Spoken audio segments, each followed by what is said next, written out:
चरणों में कोटि कोटि प्रणाम। महाराज जी, भक्ति भाव धर्म प्रधान या कर्म प्रधान होना चाहिए महाराज जी? अभी आपने धर्म और कर्म को दो कर दिया।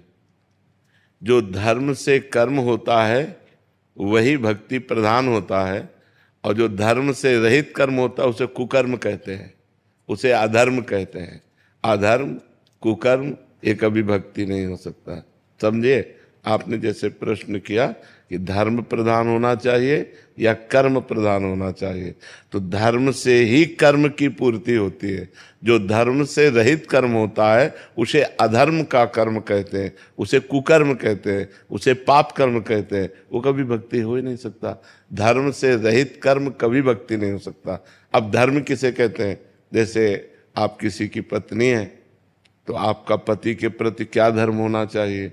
आप किसी की बेटी हैं तो आपका पिता के प्रति क्या धर्म होना चाहिए। आप किसी की माँ है तो बेटे के प्रति क्या धर्म होना चाहिए। आज धर्म को भूल करके कर्म कर रहे हैं तो जेल भरी हुई है।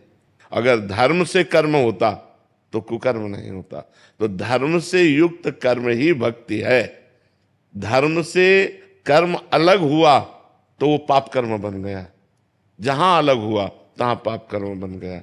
तो इसलिए बहुत होश में रहे, धर्म से युक्त कर्म करे उसी को भक्ति कहते हैं, उसी से भगवान प्रसन्न होते हैं। और धर्म से अलग होकर जो कर्म होता है, बोले हमारा क्या धर्म है इसके प्रति, ये ज्ञान होना चाहिए। ये सत्संग से ज्ञान होता है, शास्त्र से ज्ञान होता है।